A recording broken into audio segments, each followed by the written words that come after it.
Fala, meu consagrado e minha consagrada, beleza? Vamos aqui para uma revisão de informática para o concurso da Prefeitura de Pedro II. Tem um material para você baixar, tá no link, nos comentários e também na descrição. Então vamos para a aula. Então beleza, olha a primeira questão que diz assim, ó. O computador pode ser dividido em duas grandes classes, ou partes, o software e o hardware. O hardware pode ser entendido como a parte física do computador, e para que este possa funcionar corretamente são necessários alguns componentes básicos. Assinale a alternativa que contém apenas os componentes de hardware, ou seja, a parte física, essenciais para o funcionamento do computador. Então, não entra sistema operacional porque é software. Navegador é software. Mouse é um periférico de entrada, é físico. Teclado, periférico de entrada é físico. Teclado, entrada, físico, mouse, físico, monitor, físico, leitor de disquete. Não é essencial, né? É um hardware não essencial.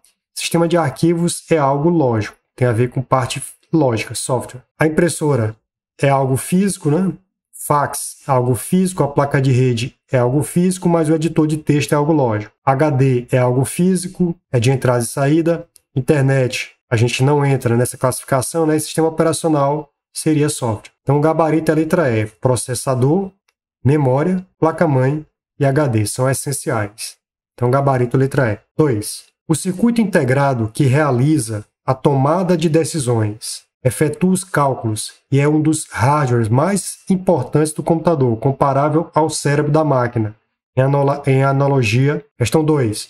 O circuito integrado que realiza a tomada de decisões, efetua os cálculos e é um dos hardwares mais importantes do computador, comparável ao cérebro da máquina. Em analogia ao ser humano. Denomina-se. Então, isso aqui é o microprocessador. Está aqui um exemplo de microprocessador.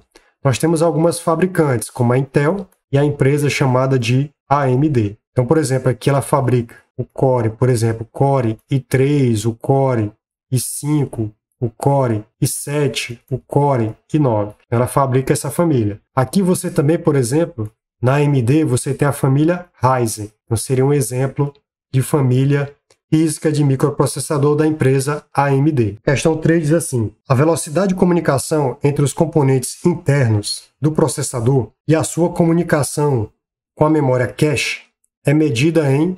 Então, aqui você vai ter uma frequência que é medida em Hz. Então, gabarito seria a letra C. 4. Meio pelo qual os diferentes componentes do computador, como placa de som, pentes de memórias, discos rígidos, placa de vídeo, dentre outros, são conectados ao processador. Então, eles são conectados ao processador através dos barramentos, que são as vias de comunicação. Então, são essas trilhas impressas na placa, por onde vai trafegar os dados. Então, aqui seria barramentos. Próximo. Considere a seguinte descrição de componentes de computadores encontrada em um site. Então, 7ª geração, Intel, a empresa, Core i7, ó, é o tipo do processador, o modelo dele 7700, 3.6 GHz, expansível até 4.2, a frequência dele. A memória cache, né, a memória para melhorar o desempenho do teu processador, 8 MB. 8 GB de memória DDR4, ó, que é a memória RAM, ó, DDR4 tem a ver com memória RAM, que é a memória onde vai rodar os aplicativos. Aí placa de vídeo, que é o tipo de placa de vídeo, disco rígido e 1 TB de armazenamento para o disco rígido. Aqui é a velocidade dele, né, pessoal? Então, isso seria um HDD, então ele é lento. Então, 8 GB DDR4. Quando você vê DDR alguma coisa, você vai lembrar de memória RAM. Então, você associa a memória RAM, que é a memória de trabalho.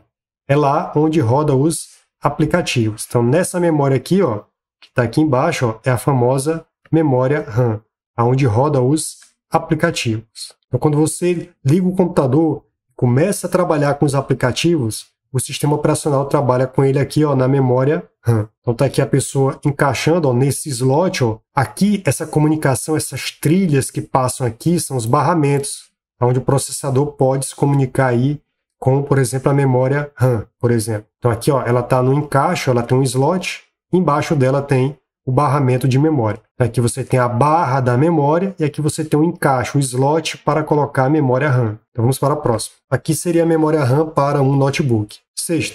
Os documentos digitais são armazenados em dispositivo de armazenamento eletrônico. Então você pega lá, você pega o seu documento do Word e salva no HD, por exemplo. Pode ser armazenamento eletrônico, magnético e óptico. Por exemplo, óptico, um CD, um DVD, um Blu-ray. Do ponto de vista tecnológico, distingue-se 3 tipos de memória. Que tipo de memória é a mais adequada para armazenamento de arquivos? Então, por exemplo, se não armazena na memória RAM, e a memória RAM tem relação com a memória principal, porque ela é temporária. Então, não vou armazenar em memória principal. Não vou armazenar em registrador. Registrador está dentro da CPU. É uma memória altamente, de alta velocidade. É uma memória de alta velocidade. Altamente rápida. Então, beleza. Então, olha só. Apenas em memória terciária. Observe que tem aqui palavra restritiva, beleza. Mas não é só em terciária. Então, seria em memória secundária e memória terciária. A memória secundária, pessoal, é toda memória que não depende de uma montagem. Então, por exemplo, se eu pegar um pendrive, é uma memória secundária. A terciária é aquela que precisa de montagem. Então, por exemplo, a instalação de um drive de CD. Então, olha só, memórias terciárias são parecidas com as memórias secundárias, só que as terciárias dependem das operações de montagem, como discos ópticos e fitas magnéticas, entre outros. Já a memória secundária não necessita de operações de montagem. Então, aonde é que eu posso armazenar meus arquivos para que eu sempre possa consultar? Memória secundária, exemplo, um pendrive. Memória terciária, exemplo, um disco óptico, um CD, por exemplo. Então, a letra B é a resposta. Questão 7. Assinale a alternativa que indica o local onde estão disponíveis as primeiras instruções para a realização do boot e inicialização de um computador. Então, essas informações estão armazenadas numa memória de leitura, a memória ROM. E o programa que vai estar armazenado aqui seria quem? BIOS. Então, vai estar no ROM BIOS. Então, gabarito, letra C. Então, BIOS é um programa que permite o boot, a inicialização. Então, faz a inicialização do sistema, BIOS. Agora, lembrando que o BIOS também pode ser armazenado na memória Flash ROM. Então, memórias mais atuais, ele está armazenado ou na Flash ROM ou na Flash BIOS. E aí a vantagem é porque ela pode ser o quê? Atualizada. Quem vai enviar as atualizações seria o fabricante. Aqui um exemplo de flash. Aqui, por exemplo, seria um exemplo de memória ROM, aonde está armazenado a BIOS. 8º. Dispositivo de armazenamento de dados, como discos e fitas, fazem leitura em blocos e usam um armazenamento intermediário. Então, fazem um armazenamento intermediário, liberando aos poucos a informação para a memória principal. Ou seja, como o disco é algo lento, ele precisa de uma memória de armazenamento intermediário para liberar aos poucos a informação. Que memória vai ser colocado nesse disco? Que memória é essa intermediária?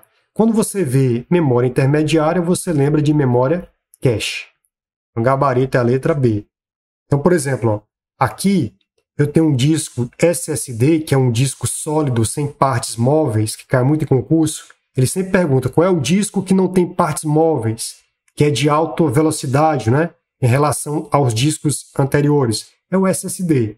Se você observar dentro dele, além de um controlador, eu também tenho memória cache. Tudo bem? E aqui seriam as memórias, a mesma memória que está dentro do teu pendrive, do teu cartão de memória, que seria a memória flash. Então, a resposta aqui, memória de armazenamento intermediário, memória cache. 9. Antes de utilizar qualquer função da impressora, é importante conferir se o driver, ou seja, isso aqui cai muito em prova, se eu quero instalar qualquer equipamento, eu preciso do driver, termina com R aqui no final. De instalação está configurado corretamente. Então, se eu não tiver a instalação correta da impressora, ela não imprime. Para saber a resolução das imagens, a imprimir, deve-se observar a seguinte medida. A medida é chamada de DPI, que é conhecido como pontos por polegada. É nela, por exemplo, está aqui, se eu tenho 72 DPI dentro de uma polegada, eu tenho vários pontos. Se eu tenho 300 DPI dentro de uma polegada, eu tenho vários pontos. Então, com certeza, se eu imprimo, eu preciso saber de quantos pontos por polegada ela imprime. 10. Os dispositivos de um computador são conhecidos como periféricos e são classificados como periférico de entrada ou periférico de saída ou entrada e saída. Assinale a opção que refere a um periférico que é tanto de entrada quanto de saída. Então, o mouse é só de entrada, o scanner é só de entrada, o teclado é só de entrada, a impressora convencional ela é de saída, E o monitor touchscreen, né? Touchscreen seria o quê? Seria de entrada e saída. Assim como a impressora multifuncional seria de entrada e saída. Um gabarito letra E. Eu coloquei aqui uma relação para você visualizar quando você for estudar dos periféricos, quando ele é só de entrada, quando ele é só de saída e quando ele é de entrada e saída. Coloquei aqui monitor sensível ao toque, o touchscreen, que seria exatamente de entrada e saída. 11. A principal função do sistema operacional Windows 7, qual é a função dele? É gerenciar, letra B. Gerenciar recursos como memória, disco e periféricos. Ele vai gerenciar teu teclado, teu HD, o teu pendrive, a tua memória RAM, etc. 12. Dos citados a seguir, qual aplicativo não vem instalado no sistema operacional Windows 7 versão em português padrão? Então, por exemplo, o WinRAR não vem instalado. O WinRAR você tem que instalar posteriormente. Então, vem o Paint, que tem a extensão BMP nas versões para o Windows 7, bloco de notas que tem a extensão TXT, o WordPad que tem a extensão RTF e a calculadora que pode, por exemplo, ser padrão ou científica. Então, basicamente, não vem instalado o WinRAR, que é um programa para compactação de arquivos. 13. No Windows 7, a extensão padrão de arquivos do WordPad e do editor de imagens, o Paint. Então, o WordPad é RTF, tem a ver com texto. E do Paint seria BMP. Então, o gabarito é RTF e BMP. Então, letra D é a resposta. Aí eu coloquei aqui, ó, bloco de notas TXT, o WordPad RTF, MS Paint BMP, Windows Explorer, você ativa ele através da tecla do Windows mais a letra E. Foi prova do IBAMA recentemente. 14. Ao apertar a tecla que possui o logotipo do Windows, que é essa tecla que você visualiza em vários teclados, em funcionamento, então se eu pressionar ela, pessoal, é a mesma coisa de pressionar as teclas Ctrl mais ESC. Já foi prova de concurso, do Banco do Nordeste, por exemplo. Então, se eu pressiono Ctrl ESC, é a mesma coisa de pressionar a tecla do Windows. E ele vai abrir o menu Iniciar, gabarito letra A. Então, quando você pressiona a tecla do Windows, ó, ele abre isso aqui que é chamado de menu Iniciar. Ele vai abrir esse menu Iniciar. Esse aqui é o menu Iniciar. É como se ele estivesse ativando esse botão aqui, ó, que está no canto inferior, vai do lado esquerdo. Muito bem, vamos continuar aqui. Beleza, próximo. Questão 15. Estando na área de trabalho do sistema operacional Windows 7, versão em português, e desejando abrir a janela Guia, Ajuda e Suporte. Isso aqui já caiu para perito aqui no Maranhão, né, da Polícia Civil do Maranhão. Então, Ajuda e Suporte. Toda vez que você quiser ajuda e suporte, você pressiona F1. F2 é a tecla para renomear. Quando você renomeia, o Windows ele não aceita alguns caracteres. Por exemplo, ele não aceita que você coloque o caractere menor, maior, nenhum tipo de barra, nenhum tipo de barra ele aceita, nem asterisco, nem dois pontos, nem aspas, nem interrogação. Ele não aceita nenhum desses caracteres em nome de arquivos. Se você tentar colocar um nome de uma pasta com asterisco, ele não aceita. F3 caiu na prova do TJ de São Paulo, né?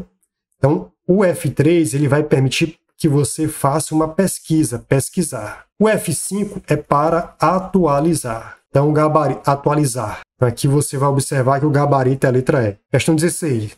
Suponha que o usuário abriu uma pasta contendo 6 arquivos no Windows 7. Ele selecionou com o mouse o primeiro e o quinto arquivos, mantendo o Shift pressionado. Olha só, se ele está usando o Shift, isso quer dizer que ele fez a seleção em sequência. Então, se você tem aqui uma pasta, aí tem aqui o arquivo 1, o arquivo 2, o arquivo 3, o arquivo 4, o arquivo 5. Aí você clicou no primeiro, pressionou a tecla Shift e clicou no último, ele fez uma seleção em sequência. O Shift, que cai muito em prova de concurso, quando você clica com o botão esquerdo do mouse, ele faz uma seleção em sequência. Então quer dizer que ele selecionou os 5 arquivos. Em seguida, ainda com os arquivos previamente selecionados, sem largar a tecla Shift, o usuário apertou a tecla de deleção e confirmou a mensagem de deleção. Então, olha só, ele fez Shift Delete. Quando você faz Shift Delete e confirma, isso quer dizer que você está excluindo um arquivo sem passar pela lixeira. Então, isso quer dizer que ele selecionou 5 arquivos e excluiu os arquivos sem passar pela lixeira. Então, gabarito é a letra D. Você marca a letra D.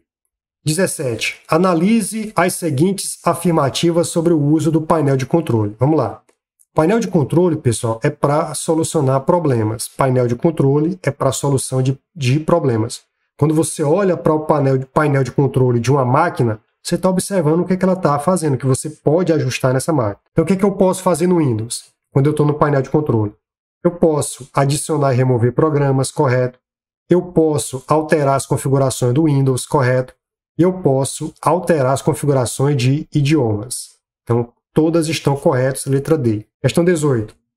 No painel de controle, que é onde eu soluciono o problema no Windows, na exibição de ícones pequenos do Windows 7, o acesso direto ao assistente de configuração de rede. Ó. Eu quero configurar minha rede para me conectar via cabo, via Wi-Fi. Então, eu vou em algo que fale de rede. Ó. Se eu vou aqui, ó, é porque eu tenho a ver com rede, gabarito, letra E. Então, veja que quando eu estou aqui no painel de controle, aqui é a exibição em categoria. Se eu observasse aqui, você teria que olhar para cá que a configuração seria em rede internet. Não foi o que ele falou. Ele falou que estava com ícones pequenos. Ó.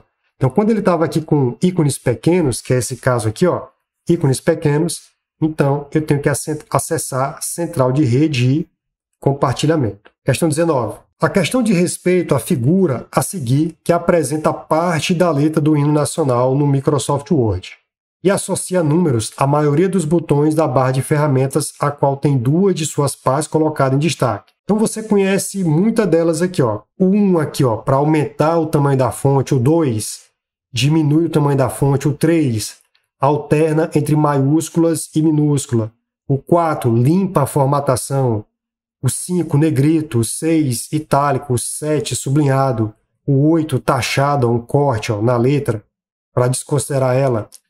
O X com 2 embaixo quer dizer que é subscrito. Então, por exemplo, se você tiver que escrever H2O, esse 2 você clica nesse botão 9. Sobrescrito, se eu precisar colocar metro cúbico, esse 3 lá em cima, ó, sobrescrito. Aqui você tem efeito do texto, o 12 é realce, o 13 é cor da fonte, o 14 tem a ver com marcadores, o 15 tem a ver com numeração, aqui o 16 tem a ver com níveis, o 17 tem a ver com diminuir recuo, o 18 aumentar recuo, o 19 classificar.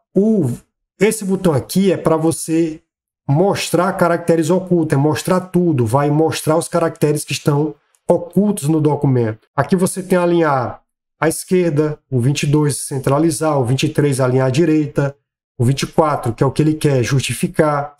Aqui você pode fazer linha entre parágrafo, né? Aliás, desculpe, espaçamento entre linha e parágrafo. Aqui o sombreamento e aqui borda. No caso aí está sendo borda inferior. Então, beleza. Ele pergunta, indique a alternativa com o número correspondente ao botão que permite justificar. Ó. Justificar está aqui no 24. Ó. Letra E. A tecla de atalho para justificar é Ctrl mais J. Questão 20. Sobre as teclas que são utilizadas na formatação de um texto no Word para justificar, que foi o que a gente viu no anterior, o texto, justificar e deixar em ordem de controlada o lado esquerdo do texto e o lado direito, qual das opções a seguir é a correta? Então, está dizendo o seguinte, que esse alinhamento ele permite com que você não deixe sobra nem na margem esquerda nem na margem direita. Então aqui, ó, Ctrl E é centralizar, Ctrl J é justificar, é a resposta. Ctrl Q é alinhar à esquerda, Ctrl G é alinhar à direita e o Ctrl C é copiar. Eu coloquei as teclas de atalho mais cobradas em concurso nesse quadrão aqui para você conhecer. Tudo bem? Então vamos lá. Questão 21. Para selecionar aqui está em ritmo de revisão. Para selecionar todo o texto de um documento que está sendo editado no Word, deve ser pressionada simultaneamente. Olha. Shift S vai deixar o S maiúsculo, se o caps não tiver acionado, se a fixa não tiver acionado. Shift C é para deixar o C maiúsculo, provavelmente, né? Ctrl T é a resposta. Ó. Se eu quero selecionar todo o texto,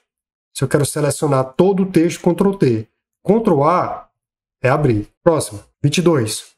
O grupo abaixo é encontrado, dependendo da versão do Word, utilizada em qual guia? Então, observa. Se eu estou mexendo nas margens, na orientação, no tamanho do papel, colunas, o tamanho do papel está caindo muito, né? Se o papel, você está lá no seu papel, coloca... está caindo muito. O tamanho do papel é se ele é A4, se ele é ofício, se ele é carta. Está caindo muito é a orientação. A orientação ela pode ser paisagem, né? Paisagem, ou pode ser retrato. Retrato é a página em pé. Paisagem é a página deitada. Então aqui vai estar na horizontal e aqui vai estar o retrato na vertical. Então basicamente é isso. Quebra de páginas, número de linha, hifenização, isso tem a ver com o quê? Com estrutura. Quando você verifica estrutura de alguma coisa, você pensa em layout. Então margens, orientação, tamanho, colunas, quebras, número de linha e hifenização são do grupo configurar página e pertencem à guia ou aba layout da página em versões mais antigas ou layout em versões mais atuais. 13. Um funcionário público precisa ajustar as margens do seu documento utilizando o Word. Em qual das abas ele encontraria a parte de configuração de página? Olha, ó. Então, se eu estou na configuração de uma página, quero mexer nas margens. Vou mexer aonde? Na estrutura. Estrutura é o quê? Layout. 24. Nas versões 2007, questão 24 fala assim, nas versões do Word 2007 e 2010, do Microsoft Word, o recurso marca d'água. Olha só, o recurso marca d'água, nessas versões 2007 e 2010, eles estavam na guia layout da página. Layout da página. Depois, houve uma mudança. Então, nas versões 2013, 2016, marca d'água é colocar um texto transparente ou uma imagem transparente no fundo da página, ou seja, no plano de fundo da página. Então, já em versões posteriores do Word, a 2013, 2016, 2019, 2021, 365, o mesmo recurso de marca d'água é acionado aonde? Na guia Design. Então, você marcaria letra layout da página e design, letra D. Então, tá aqui, ó, nas versões 2007, quando eu queria colocar uma marca d'água, eu vim aqui em layout da página, ó, 2007 e 2010. Quando eu cheguei no 365, que é mais atual, a guia que eu vou utilizar é a guia Design, para colocar uma marca d'água. Então, o gabarito realmente seria a letra D. Questão 25. Numa planilha Excel, considere os seguintes valores. O endereço B1 vale 3, é como se fosse uma variável. O endereço C1 vale 6 e o D1 vale 4. O valor de A1, que é o endereço da célula onde ele colocou a fórmula, é igual. Tá aqui, ó, a fórmula começa a partir do igual. Igual, abre parênteses, B1. Qual é o valor de B1? 3. Asterisco quer dizer multiplicar. Vezes C1, 6. Mais 12. Isso tudo está dividido por D1. Mas quem é D1? D1 vale 4. Menos 2. Então é isso que eu tenho que resolver. Então é só matemática básica. Ó. Parênteses, ó, 3 vezes C é 18, mais 12. Sobre 4, menos 2. Vai ficar, quanto é 18 mais 12? Coloca lá, vai 10, vai 1, dá 30, sobre 4, menos 2. Então você vai ver o seguinte, quanto é 30 sobre 4? É como se fosse a metade da metade, é igual a 7,5, 7,5 menos 2. Então isso aqui vai dar quanto? 5,5, gabarito, letra A. Então é só operação matemática, você poderia se enrolar aqui nessa divisão. Essa divisão está dividindo todo mundo que está aqui dentro dos parênteses. Sobre o Excel, julgue os itens a seguir. As funções hoje e agora, quando corretamente digitadas em endereços de células vazios, ou seja, igual hoje, abre e fecha parênteses, igual agora, abre e fecha parênteses, resultam respectivamente. Então, o igual hoje resulta em quê? Na data atual do sistema, correto? Igual agora. Cuidado com essas duas fórmulas que caem bastante em vários concursos pelo Brasil. Igual agora é a data e hora é a data e hora atual do sistema. Então tá correto. Verdade. 2. Supondo o intervalo de A1 até B5, quando tem até, você vai usar o sinal de 2 pontos. Com valores numéricos, o resultado da soma poderia ser calculado. Ó. Se eu quero a soma de A1 até B5, eu digito igual soma, abro parênteses, coloco A1 e coloco para representar o intervalo, 2 pontos, até B5. Então, isso aqui é verdadeiro. 3. Ao digitar igual MED, cuidado para não confundir essa fórmula aqui, MED com média. São coisas distintas. MED é a mediana. Esse caso aqui, ele vai calcular a mediana. A mediana é o seguinte, ó, se eu tiver o número 4, 3, 1, 2, como é que eu calculo a mediana? Ele coloca em ordem crescente, 1, 2, 3, 4. E se for o número par, né, o rol tiver aqui número par, eu vou pegar quem está no meio, número par de elementos. Aqui é a quantidade de elementos, tem número par de elementos. Não é que são todos os elementos pares, não. É porque tem um conjunto par de elementos. Então, vou pegar aqui no meio 2 mais 3 e vou dividir por 2. Vai ficar 5 sobre 2, vai dar 2,5. Então, a mediana seria 2,5. Se eu tivesse assim, 1, 0, 3, 2, 5, para saber a mediana, como é que eu faria? Organizaria 0, 1, 2, 3, 5. Como aqui a quantidade de elementos desse conjunto aqui é ímpar, basta pegar quem ficou no meio. Quem ficou no meio foi o 2, então a mediana seria 2. Então, a função med vai calcular a mediana e não a média aritmética. Então, está errado, está falso. Então, meu gabarito seria quem? Seria apenas 1 e 2. 1 e 2 você marca na letra D. Próxima, 27. Considerando uma planilha Excel no idioma português do Brasil, qual das fórmulas abaixo que retornará como valor a palavra verdade, ou seja, qual vai apresentar verdade na tela? Observa que ele está utilizando a estrutura da função se. A função se, pessoal, ela é pautada em quê? Está aqui, ó, em um teste lógico, para ver se é verdade e para ver se é falso.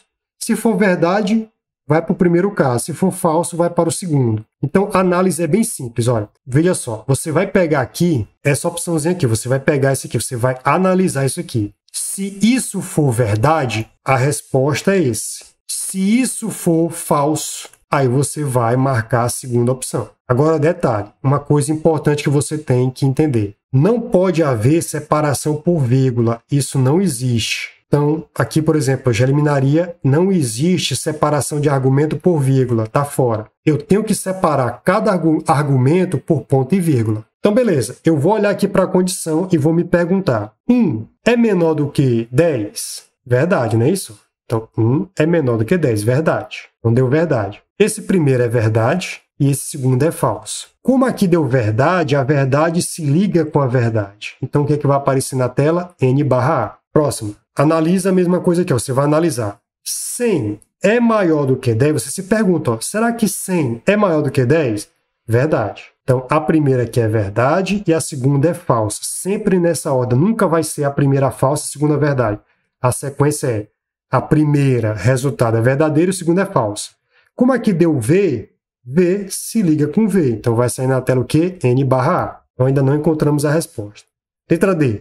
Agora a pergunta é, 1 é maior do que 10? É falso. A primeira é verdade e a segunda é falso. Os sinais aqui, ó, falso, falso se ligam. Se falso bateu em cima de falso, é porque o resultado é o quê? Verdade. Gabarito, letra D. Então é assim, a função se, você olha para o teste lógico, olha para a condição. Se ela for verdade, vai para o primeiro. Se ela for falsa, vai para o segundo. Próximo.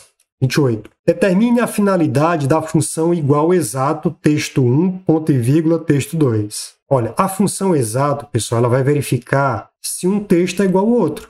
Só isso. Por exemplo, se eu digitar assim, ó, igual exato, aí coloco aqui a palavra Paula com P maiúsculo, ponto e vírgula, e coloco Paula com P minúsculo. Será que isso aqui é exatamente a mesma coisa? Não. Uma começou com P maiúsculo e uma começou com P minúsculo. Então, o resultado vai ser o quê? Falso. Se o resultado der certo, vai sair a palavra o quê? Verdadeiro. Então, olha só. Determine a finalidade da função igual exato texto 1, texto 2, quando utilizada com os parâmetros digitados corretamente em uma planilha do Excel, versão portuguesa brasileira. Então, a ideia é a letra A. Olha que interessante. Então, o gabarito é a letra A. É comparar duas cadeias de texto e retornar verdadeiro se elas forem exatamente iguais e falso, caso contrário. Então, gabarito, letra A. Questão legalzinha isso aí. Então, tá aqui, ó.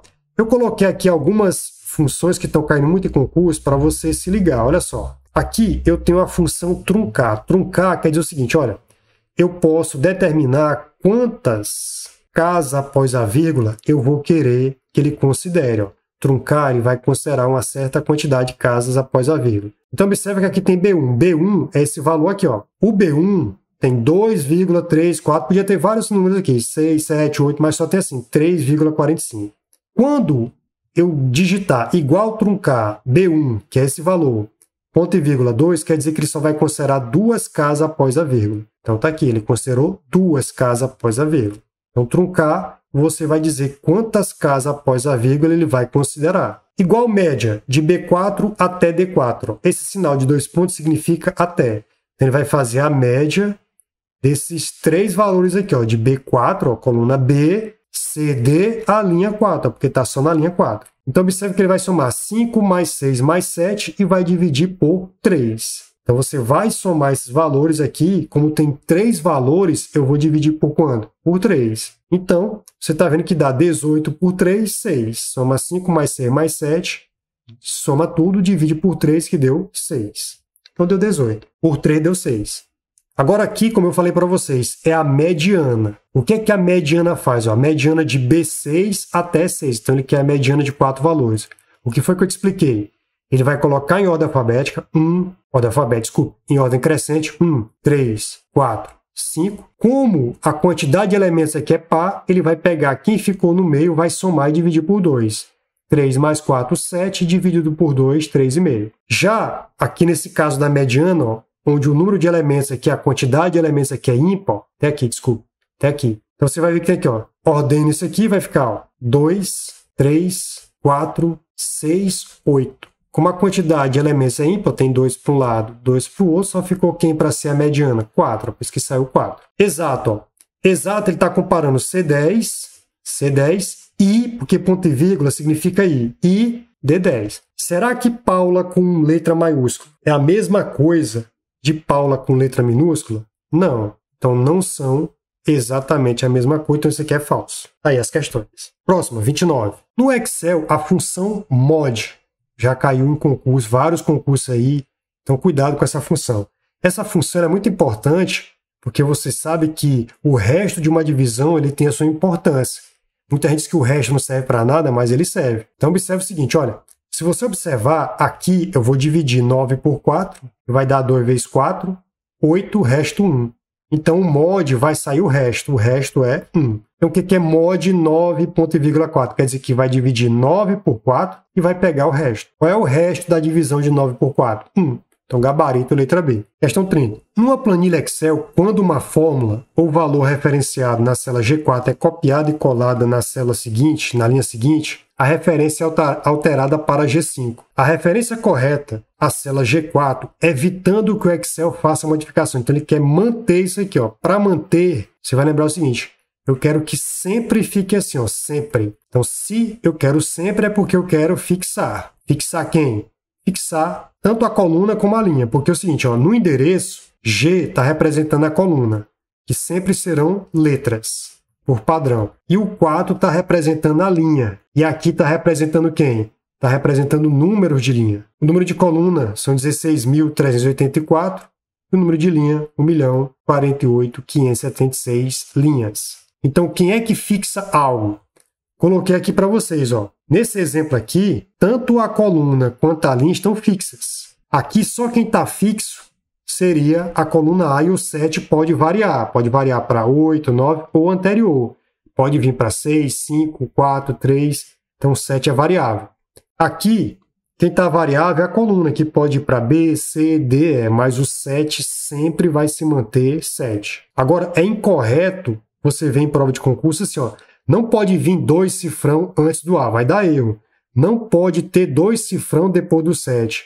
Aqui, ó, essa aqui está correta, a primeira está correta, mas o cifrão depois do 7 está inválido. Não pode existir isso aí, isso é incorreto. Esse símbolo caracteriza o que a gente chama de referência absoluta. Tem muita prova de concurso que pergunta qual o símbolo que serve para fixar, que vai estabelecer uma referência absoluta. O que é uma referência absoluta? É aquela que não modifica a sua linha, não modifica a sua coluna. Então, essa é a ideia. Então, aqui você vai marcar a letra C. A letra C não, olha. A letra C não, você vai marcar a letra E. Então, observe que aqui é a letra E, porque a letra C ó, tem depois, ó. Está contrariando a lógica. Então, aqui é a letra E, gabarito, letra E. Então, é isso. Vamos para a próxima. Questão 31. No Microsoft Excel, em português, essa aqui vai estar na sua prova no domingo, ó. Para fazer com que as células de um intervalo que contenha valores menores que 50 sejam destacadas. Olha só, eu quero destacar com outra cor de fonte e de fundo. Então, observe o seguinte, existe um recurso no Excel chamado de formatação condicional. Está dizendo o seguinte, olha, qual é a forma que você quer? Destacar com outra cor, de fonte e de fundo. Então, é uma formatação condicional. Isso aqui vai estar na sua prova.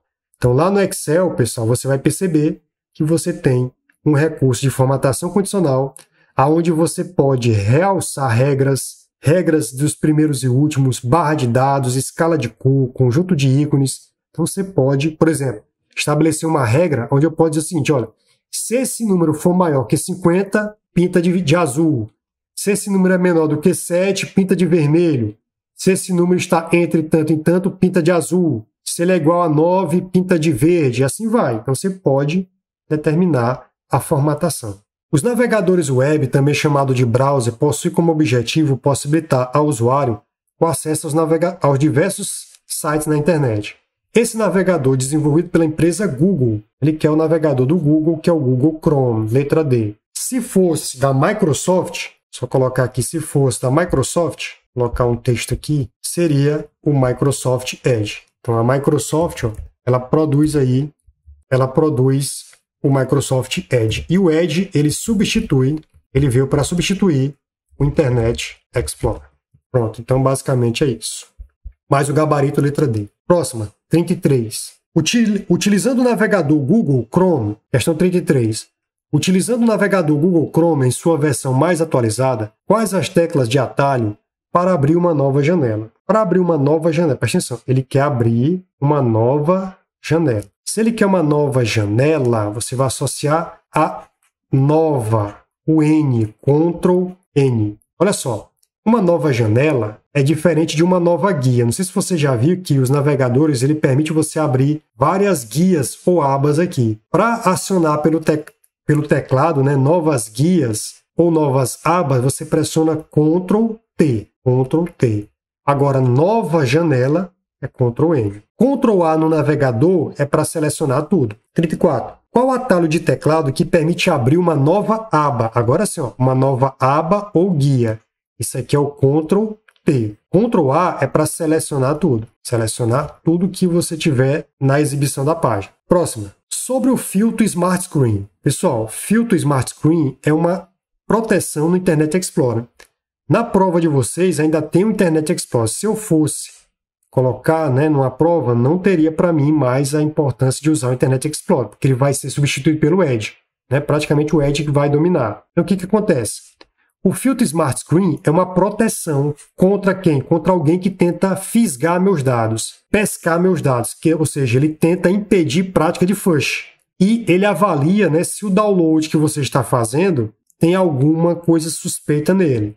Então vamos lá, ele quer que você analise. Enquanto você navega pela web, pela internet, o filtro Smart Screen analisa as páginas que você visita e determina se elas têm alguma característica que possa ser considerada suspeita. Se encontrar a página da web suspeita, o Smart Screen exibe uma mensagem dando a você a oportunidade de enviar um comentário e sugerindo que você proceda com cautela. Então isso aqui é verdade. Verifica os sites visitados e os compara com uma lista dinâmica de sites de flush. O que é um site de flush? É aquele que tenta capturar meus dados. E sites de software mal intencionados, relatados. Se encontrar uma correspondência, o filtro Smart Screen exibirá um aviso notificando que o site foi bloqueado para sua segurança. Verdade também. Verifica os arquivos baixados na web e os compara com uma lista de sites de software mal intencionado, relatados e programas conhecidos como inseguro. Se encontrar uma correspondência, o filtro Smart Screen o avisará que o download foi bloqueado para sua segurança. Verdade isso aqui também. 4. É um recurso no Internet Explorer que ajuda a detectar sites de flush. O que é um site de flush? É aquele que tenta pescar meus dados, copiar meus dados. Pode ajudar também a protegê-lo contra download ou a instalação de programas maliciosos. Todas são verdade. Excelente questão aí que foi feita para um TRE. Você marca aí a letra A. Nosso foco é revisão da Prefeitura de Pedro II, Gabriel Excelência. Vamos lá. Questão 36. No Internet Explorer 11, que recurso nos permite navegar na web sem deixar vestígio? Então esse recurso aí é chamado de navegação in private, a navegação privada. Cada navegador adotou um nome para a navegação privada. Então, por exemplo, você vai ver que o Google Chrome ele adotou o nome navegação anônima e a tecla de atalho é Ctrl+Shift+N. O Firefox, navegação privativa, Ctrl+Shift+P. E no caso aqui, você pode considerar aqui como sendo o Microsoft Internet Explorer, né? O Internet Explorer. E aí você vai ver que lá é navegação em private.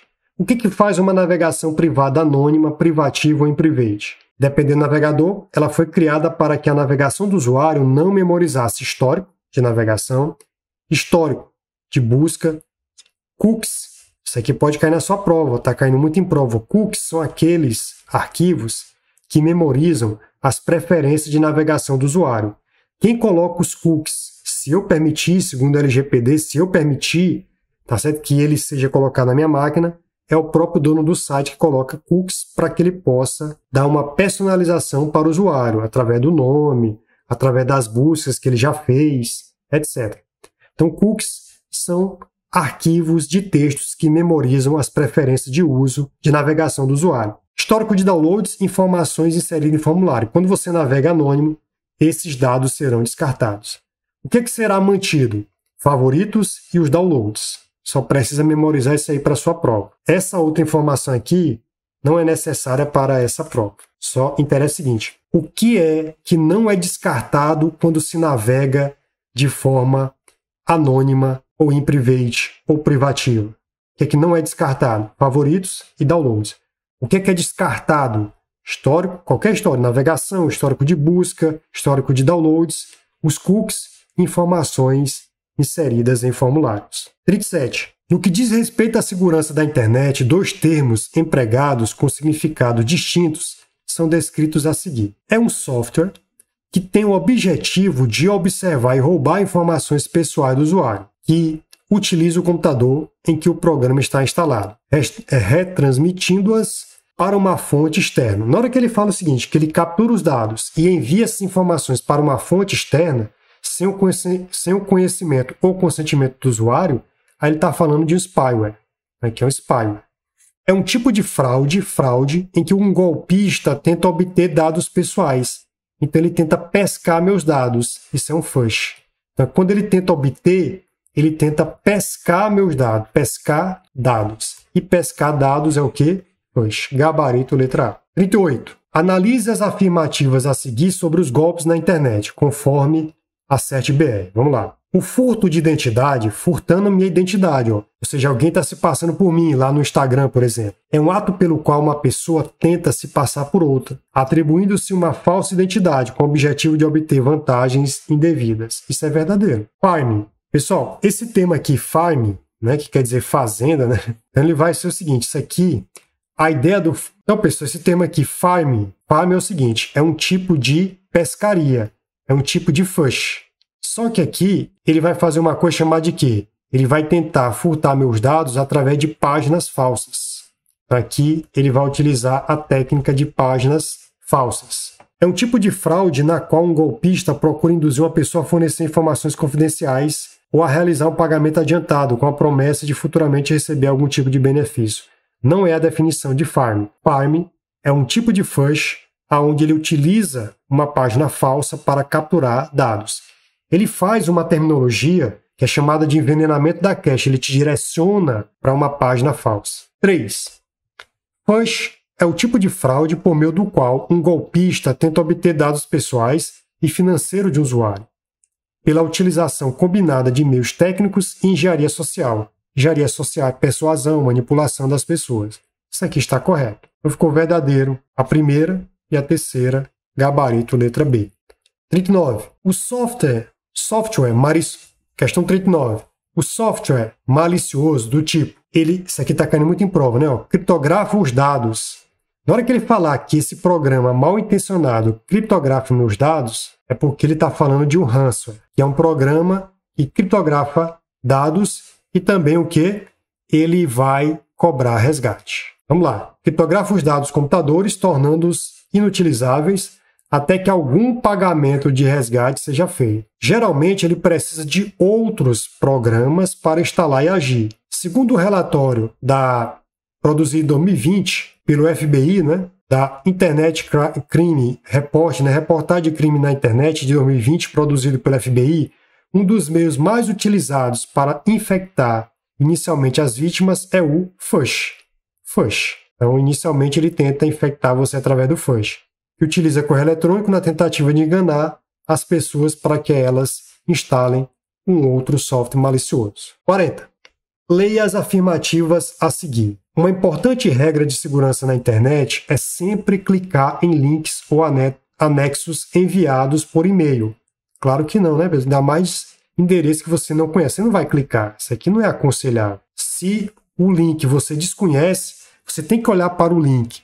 Você vê realmente ali que alguém poderá estar tentando capturar seus dados, praticar um phush. Então tem que ter cuidado. Não é para sair clicando em qualquer coisa que você vê. 2. O usuário do Microsoft Excel 2016 pode utilizar a ferramenta de formatação condicional, que a gente viu numa questão anterior. Formatação condicional é o seguinte, ele vai aplicar uma formatação de acordo com uma condição, para identificar tendências e padrões nos dados de uma planilha. A formatação condicional permite utilizar barras, cores e ícones para realçar visualmente os valores importantes de uma série de dados. Aí você marcaria verdadeiro. Isso aí está beleza, uma definição que cai muito em concurso, você coloca verdade. 3. Os malwares são programas maliciosos cujo objetivo é roubar informações ou contaminar os computadores. O malware que tem a capacidade de se propagar na rede de computadores é o worm. Isso é verdade, ele consegue se autopropagar na rede. Ele é autorreplicável. Ele não precisa inserir suas cópias em outros programas. Ele já é uma cópia que consegue criar outras cópias e se propagar na rede através, por exemplo, de e-mails. Então, essa é a ideia. Então, a resposta aí, 2 e 3, gabarito, letra D. Cuidado com formatação condicional, porque vai estar na sua prova. Lembre-se que a formatação condicional é aplicada segundo uma condição. Maravilha? Então, pessoal, vou encerrando por aqui essa correção da revisão para o concurso da Prefeitura de Pedro II. Espero que você faça uma boa prova e, dependendo da quantidade de questões que tenha, 5 ou 10, que você consiga acertar todas as questões e que você obtenha o êxito da aprovação. Espero vocês nas próximas correções. Até mais!